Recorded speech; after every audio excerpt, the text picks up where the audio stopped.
Welcome to today's episode of Words of the Wise. Today I have Chief Munsterman from College of DuPage PD in Illinois, 23 years total in law enforcement. He's a strength training instructor at the Suburban Law Enforcement Academy. He has a master's degree in law enforcement and public safety leadership from the University of San Diego. And in his personal life, he coaches baseball, plays hockey. He's a drummer. He likes traveling and lifting heavy things, which made me laugh. So strength training, I love it. And he really loves spending time with his family, his wife and his two sons. So really looking forward to this conversation. Welcome to the show, Chief Munsterman. Thank you so much for being here today. No, thanks so much for having me. Of course, I'm looking forward to it. No, I appreciated the bio and you including some of those things that are more personal to you. And I think when we start to talk about wellness, we have to understand that there's a human element to this, and it's not just work, work, work and, robotic behavior. It's, hey, like these are the things I do professionally that I'm proud of, but these are also the things I do personally that I'm proud of. So I really appreciated that in the bio you sent me, you had both. I think it's important to have a life outside of work. And that's a huge part of wellness is having those things to look forward to, and especially having, healthy relationships with your family and things like that. So, yeah, yep. That is something that I have had to learn the hard way throughout my life. Do you feel like you always got that right? Or was that something that you learned over time as well? The relationship part? Just having a life outside of the career and not putting all of your eggs into what you do professionally. I think it's always been part of who I am. I have lots of hobbies, as you can tell, and not enough time to do them all. But I like having things to look forward to every day, if possible, at least every week. And so those things give me something to look forward to. And I think they give me the opportunity to grow, as an individual outside of work. Drumming is hard, but every time you kind of level up in drumming, it's another confidence boost. And I think that kind of interrelates to my abilities on the job and my ability to grow professionally too. So there's some interplay there, I guess is what I'm trying to say. I completely agree. And I think that sometimes we think that it's all or nothing, that the only way to advance in our career is if we do career specific training or career specific things. But I completely agree with you. I think the times where I've been able to branch out and do things that are not at all related to what I do professionally, it has only helped me more professionally because I think it gives us different perspectives, different insights. You're more well-rounded as a person. So I 100% agree. And I'm so happy that you said that. So thank you. The other thing I would add to that too is it builds a grit. It builds resiliency. And this job takes a lot of that, a lot of grit and resiliency, and, being frustrated in the gym because you hit a plateau, or being frustrated, because you had a bad game playing hockey or whatever the case. That adversity builds grit, which builds resiliency, and it all helps you on the job for sure. Yeah, I was I was going through an internal battle. So I work out with a personal trainer, and he pushes me way harder than I would ever push myself. And things that he'll tell me to do, or like the amount of weight he'll ask me to lift, I'm like, there's no way. Like, there's absolutely no way. I have this like limited thought process, and then I do it and I'm like, oh, I can do it. And I was having a really hard workout, and I was like internally, cussing him out or whatever. I was throwing a little bit of an internal temper tantrum. And at the end of it, I recognized that now that I did that really hard thing, I now have a new capacity for hard things, right? Yeah, like now I absolutely. know, okay, I know I can do that. It's not a question of if I can do it or not. I know I can do it because I've already done it. And so now where's the next one of, proving to myself over and over that I can continue to push the limits and continue to grow and do hard things. And my question for you, because I find this to be really interesting, because I have always been someone where I want to suck at things because I want to get better. And I understand that in order to achieve the things that you want to achieve, you have to start somewhere, right? And you have to have more of that learner and growth mindset. But what I find is there are a lot of people who are afraid at failing, or maybe afraid or embarrassed to like be new at something or to suck at something. Where do you think that happened? And what do you think the conversation can be to encourage people that it's okay to be new? It's okay to kind of suck at something. I see this at PDs all the time where people don't want to go to the gym because they're afraid that, maybe they can't lift as much as the next person or whatever that is. And so it holds them back from doing anything at all. That person you're describing is me. I don't like sucking at new things. I don't like it. Um, Obviously, I've taken on a lot of challenges in my life and gotten into a lot of activities in my life that inevitably I suck, and somehow I've battled through that. But I think learning that it's okay to fail is a lesson that I did not learn until way, way later in my life. And that was detrimental to me, probably at times in my life and my development at certain stages of my life, because that fear of failure was just overwhelming. And I think, going kind of off topic, that's one reason why I've worked so hard throughout my career. And one reason I work so hard in the gym is just because of that innate sense of fit. I don't want to fail. I don't want to be average. I don't want to fail. I don't want to suck. And that fear has carried me a long way. So while yes, it can be a detriment for some people, it can also fuel your work ethic and your drive and your tenacity. And I think that's what it's done for me. That is so interesting that you flipped it almost upside down and said, Yeah. hey, like, I don't want to be average. I view being average as a failure. And so I'm going to use that as my intrinsic motivator to push harder, even though I understand that maybe I'm not as good as I want to be, but the pursuit of not being average overweighs me being new at this because I know that one day I'm going to be excellent. I just want to be clear, like, I'm an average dude. I am, but I want to optimize who I am as an individual, and all those things that I just talked about help me do that. So, yeah. Yeah, that is so interesting. Thank you for that. One of my favorite parts of this podcast is being able to see different perspectives on how you think about things, because I think we all think about things in our own way, right? And so for you to be like, yeah, I was afraid of failure, but I thought about it this way, and this is how I was able to push through it, to me is so interesting. So I really appreciate your perspective. I do want to dive a little bit into kind of your personal experience with fitness. I know that fitness is something that's really important to you. How has fitness changed or impacted your life personally? No, it changed my life, and I think some of the reasons it changed my life we've already kind of talked about. But um, probably having struggled with anxiousness my entire life, fitness has been a huge way to combat that. Just the building grit, building tenacity, building capacity, like you said, has been huge. And I think the bottom line is this job is hard, especially, well, I don't want to say especially, but there are different stressors that a chief experiences.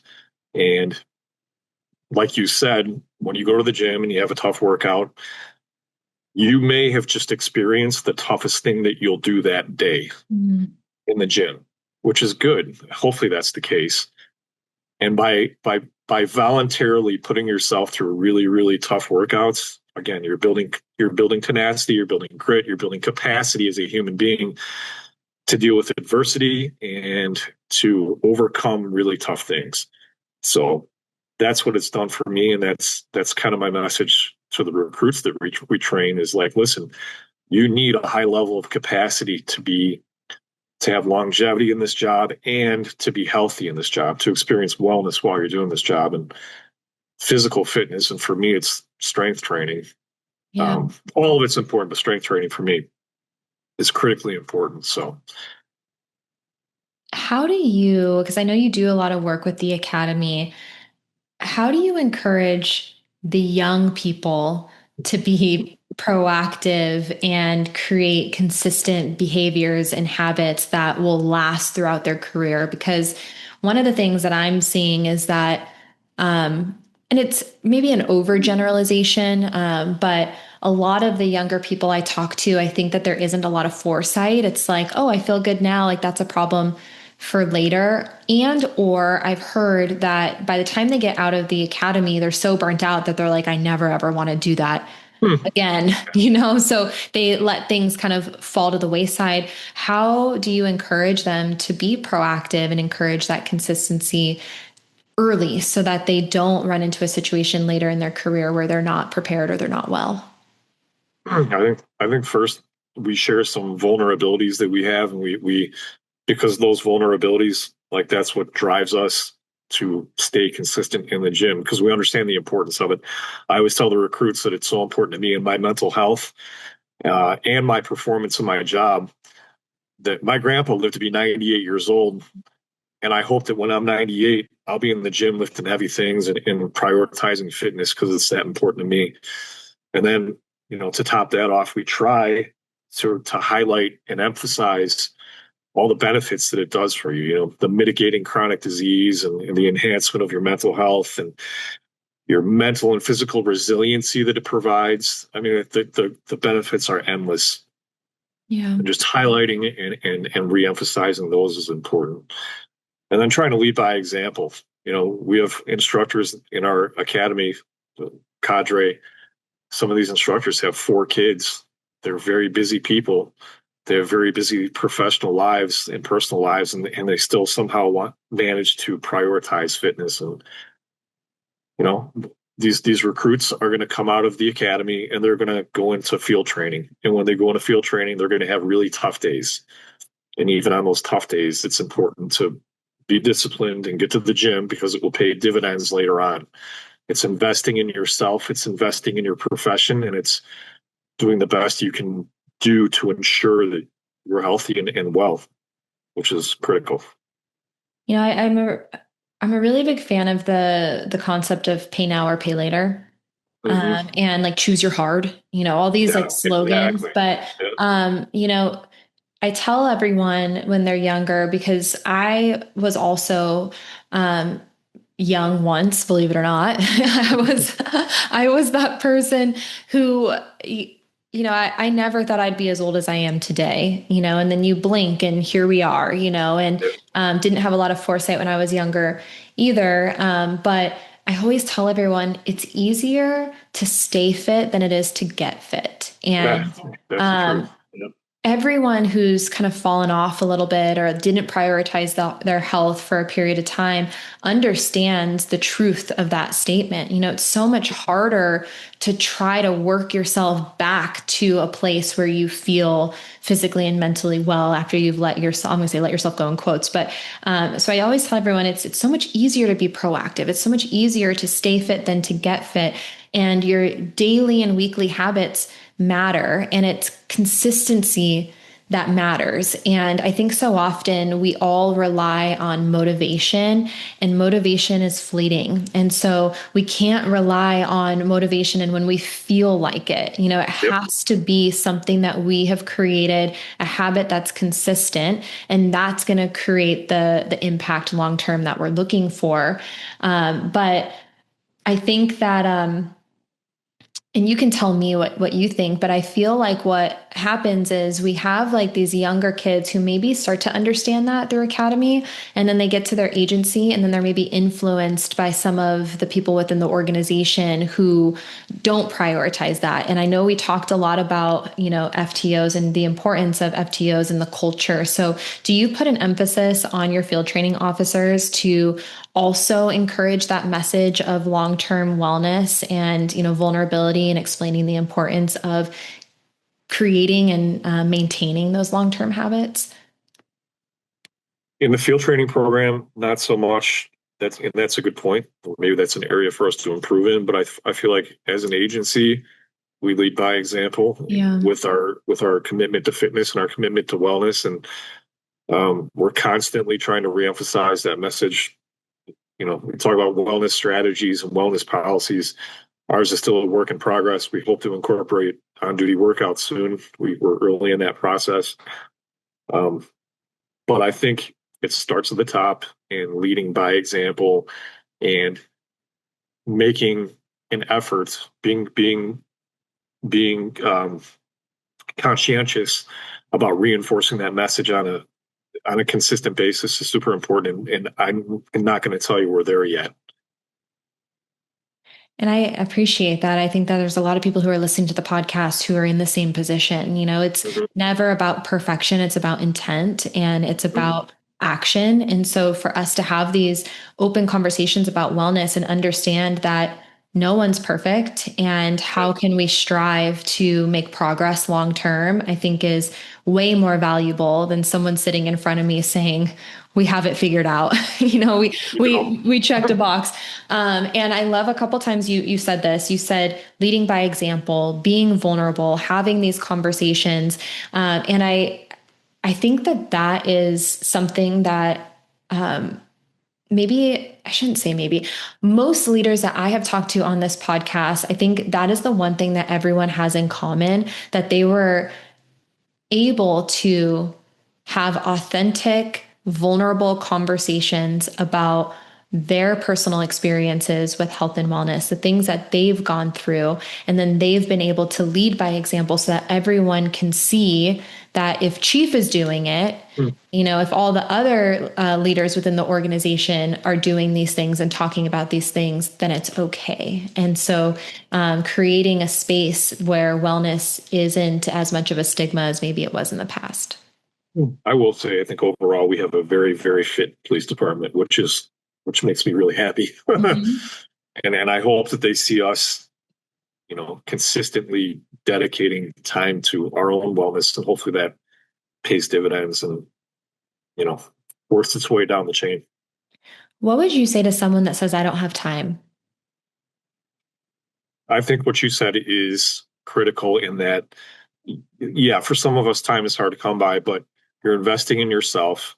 And oftentimes, when people say they don't have time, it means they're not motivated to do it. Mm. And being consistent and being dedicated to your own wellness oftentimes requires straight up discipline. That's all it is. I often don't feel like going and dedicating time to the gym. I'd much rather go home and spend time with my family. Um, but I know how important it is, and I know also for me to pour into my family the most, I have to be in a good headspace, and I have to invest in my own wellness. Mm. Um, Sometimes when I wake up in the morning, it's like, hey, do you want to have a good day with your family today? Do you want to be engaged with them? Do you want to make the most of your time? Then go to the gym, because it makes all the difference in the world for me. It's that important. So, Yeah, I think that you will find time for the things that are important to you. The things that are a priority to you, yeah. you will find the time. Mhm. And I had a kind of a wake up call, and this was a while ago, but I didn't recognize how much time I was maybe spending on social media or how much time I was spending on other things that were kind of fillers, right? And I think if you are really honest with yourself and you sit down and you say, okay, how many hours a night do I watch TV? Yeah. How many hours a day do I spend on social media, like death scrolling? Where are the opportunities for me to be more effective with my time? And it is discipline. Then you have to do it, but it is a lot easier for us to numb out and like flop on the couch or, scroll on our phones or whatever that looks like. But the other thing I tell everybody is it doesn't have to be like a 2 hour thing. Mhm. You can get Yeah. in and do a 30-minute really hard Yeah. workout and get in and out. Like it doesn't have to be a huge time suck. This could be something, from a physical perspective, you go to the gym, like my trainer's 45 minutes. If I do a HIIT class, it's usually 45 minutes, but you can condense that yourself to 20, 30 minutes. Anything from like a mental perspective, I always tell everyone when it comes to like mental training, maybe you're trying to train more gratitude so you're more positive. Maybe you're trying to incorporate more tactical breathing so that you're less stressed. All of those things can be done during things that you're already doing. You don't have to carve out extra time. Just wake up in the morning, get in the shower, and say 3 things you're grateful for, and do that every day.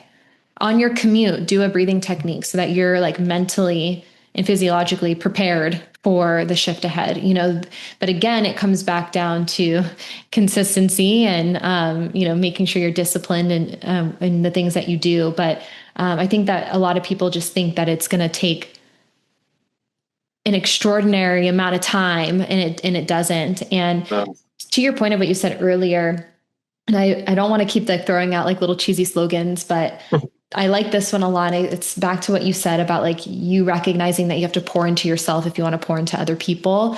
Mm-hmm. People deserve the best of you, not the rest of you. And I try to remind myself, especially your family. And I try to remind myself of that all the time. It's like my family, my friends, they deserve the best of me. So how can I present the best version of myself? In my career, my team and the people that I work with, they deserve the best of me. So what are the things that I have to do in order to deliver the best version of myself? And then you work backwards and then you do it. Hard. Yeah. Yeah. Tough. Yeah. I love what you said about gratitude too, because I would say that that's the other thing that has drastically changed the quality of my life and my mental health. You can't be anxious and grateful at the same time. And that's what I've learned. And it's been a huge tool for me to lean on. Mm-hmm. So that's huge. Yeah. And I know when we talked offline, you talked about having more of like a holistic approach when it comes to wellness and some of the policies and things that you're working towards in the future. And I think that maybe 5 years ago, if we were to have this conversation about gratitude, people might think it's like really out there and kind of like woo woo. But now these conversations about being more holistic, having gratitude, breathing techniques, these things I think are becoming more normal and more a common conversation, within your profession, which I find to be really exciting. But I agree with you. I think it's so much easier to focus on the negative things and the hard things. And our brains are actually, if you do any research, your brain is actually wired to look for danger or negativity. And so we have to rewire our brains to look for the good stuff. And a lot of times there's more good stuff than we ever recognized before, but it takes, some intentional practice to do it. And so habit stacking for me has been huge. Picking one thing that I do consistently and incorporating some sort of wellness into that that I do. So yeah.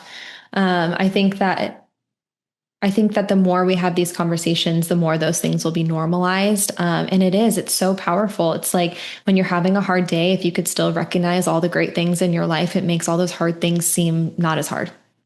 Yeah, for me, I can actually like feel it sounds ridiculous. I'm kind of embarrassed to even share it, but you feel the chemicals shift in your brain. Like you can actually feel the chemical dump in your brain, at least for me, when I exercise gratitude and I express, gratefulness for all the things in my life that are awesome. So yeah, it's a game changer. And I wish I would have known it many, many years ago.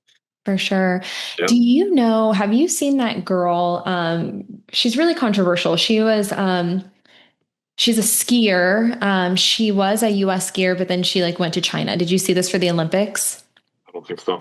Okay. I'm going to have to find her name, but this girl, beautiful young lady. She's in her 20s, very smart. I think she went to Harvard, very, very smart. And people don't like her because she, went to represent China instead of the US or whatever. But she got, I think, 2 silvers in the Olympics. And people were asking her questions about, her brain and how she, when she does these interviews, it almost seems like she doesn't think. She's very very responsive, very quick on her toes. And she did this interview that I thought was so well said. And what she said is that she's young and she has neuroplasticity on her side, and she gets to choose the kind of person that she is, and she gets to train who she wants to be on a daily basis. Did you see that? I was like, wow, we have to understand and take ownership over our own lives and who we are. And we get to choose that. We get to choose the types of activities that we do to, further develop ourselves. We get to choose the learning that we do, the growth that we have, how we feel physically, mentally, like all of those things. We get to choose who we are every day. And I think so often, like we almost feel like we don't have that power. Mm. But that conversation that she had, I felt was so empowering. It's like, yeah, like we can start today and we get to choose how we want to show up. And, the older we get, maybe we don't have neuroplasticity on our side as much as someone who's really young. But for the young Yeah. people, like, you get to put in place those habits and that training every day, and you get to choose how you show up. And I think that that is so empowering, and it motivates me, at least when I saw that. It was really motivating. No, I agree. It's a totally different way of thinking about your life and the trajectory of it. Mhm. So, yeah. Yeah, I think that so often sometimes we feel like we're out of control, Yeah. or we don't have control. And there's a lot of things that we don't have control over, but we do have control over ourselves. And we have to take ownership of that. That's the Yeah. one thing we do have control over is, our habits and the way that we respond and the way that we show up. Yep. And I love that. Yep. So tell me a little bit more about the future. So I know that you're working right now on different policies for working out on duty, and you want wellness to be really ingrained within the organization. So can you fill us in on maybe some of the things that you see for the future of the organization in the context of wellness? Yeah, we're really looking at our policy is, I know it's kind of a buzzword, but the holistic approach to wellness, right? So that includes financial wellness and mental health wellness and physical wellness and spiritual wellness and everything in between. But I think you used the word before of being intentional about driving that message and highlighting the importance of it and providing opportunities for our people to actually do those things. Mhm. That's the part that we need to work on. We need to provide our people more opportunities to go to financial wellness classes and bring financial advisors, not advisors, but financial wellness people into our agency to help our officers understand the importance of managing their money well. And, finances are a huge source of stress in people's lives. They were for me when I was young. Mhm. And if you make the right decisions now, it'll pay dividends later on. So finding opportunities for officers to understand each of those elements of wellness, the importance of each, and how they can improve their own wellness in those aspects, and then providing them opportunities to learn and enhance those aspects of their lives. And that's what we're trying to work on now. It's not an easy lift, but we're crawling. We're starting to crawl now, which is good. Yeah. No, I appreciate you, kind of giving at least the first initial step to people.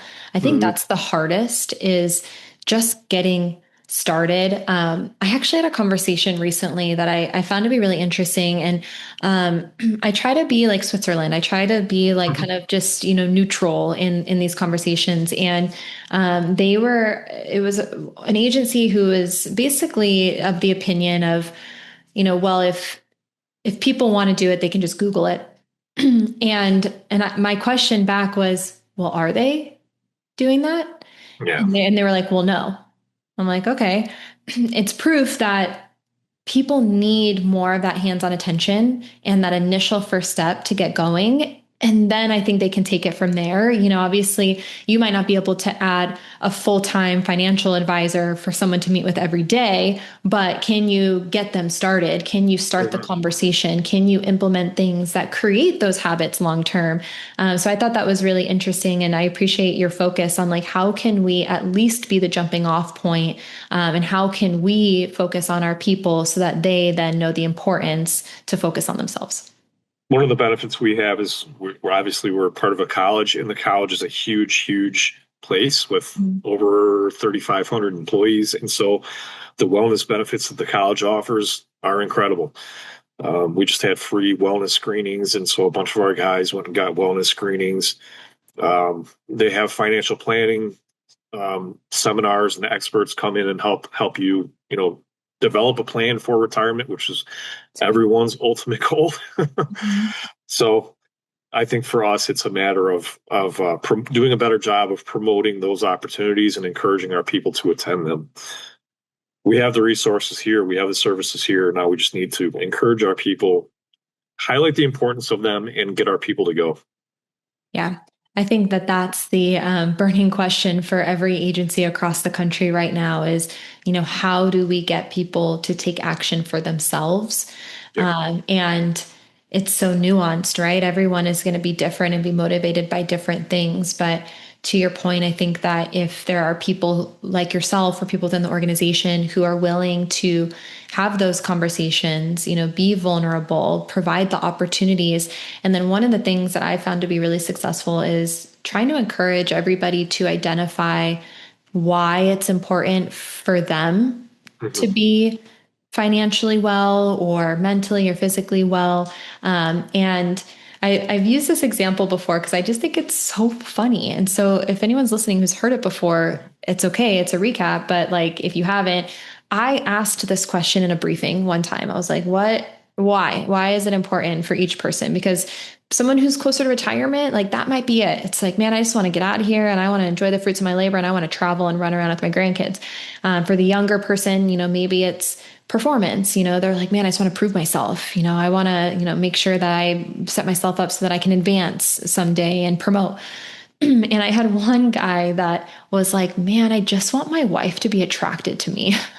And he goes, is that a bad reason? And I was like, that's a great reason. If that's going to get you out of bed every day to go and prioritize yourself because you want your partner to be attracted to you physically, and that's going to, keep your home unit together because of, I think that's great. So I found a lot of success in having those conversations with each person of just trying to understand, like at this point in your life and this point in your career, and it can change, but right now, why is it important to you? And then that's the intrinsic motivator that gets you to take action. And most people that I talk to, it's never about themselves. Usually it's about other people. So I'll hear things like, I want to, I want my wife to be attracted to me, or I want, to be there longer for my kids, or, I want to, be there for my team and be able to perform, out in our community. And so it's usually kind of outside of yourself. And so I always tell people, if you're not willing to do it for you, who are you willing to do it for? And so those conversations that encourage more of intrinsic motivation, even though I know we don't like that word motivation, but you know what I mean? That light, that fire to take action has been helpful. And what's interesting is everyone's why looks a little different. Mm-hmm. So yeah, 100%. Well, I appreciate your time so much. And my final question for you is for that younger generation who are entering into the career today. What words of wisdom would you share with them that you maybe wish you would have known earlier, or something that's helped you along the way? I had the opportunity to be the keynote speaker for the Police Academy graduation. Actually, it was this time last year. So just some notes from my keynote speech, maybe. I'll condense it into three very concise points. The first one is optimize your impact. So this means, optimizing your work ethic, working as hard as you can, creating as much positive impact as you possibly can, capitalizing on new opportunities, even if you don't think that you're interested in them. Do not pass up on opportunities. And when you do get those opportunities, strive for excellence in those opportunities. Just try to do your very best. And then the second point is represent your agency with professionalism. That means doing the right thing always and taking accountability for your mistakes. And then the last point is all the things we just talked about with wellness. Prioritize resiliency through wellness. And that means staying connected to your own why. You talked about your why just a minute ago. And everyone's why for getting into the profession is just a little bit different. And when times get tough, staying connected to that why is super important. Being aware of negativity. Every agency has negative forces, and being aware of those negative forces and now not allowing yourself to be drawn into them is really, really important. And then lastly, some of the things we've already talked about, prioritizing family, faith, for me, fitness, and gratitude.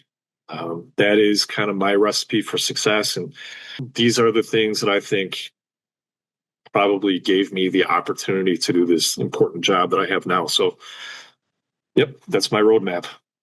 Thank you. Thank you so much for your time. I really, really enjoyed this conversation. I appreciate you sharing more about your insights, your habits, and the things that you teach within your organization. So thank you. Awesome. Thanks so much for having me. Of course.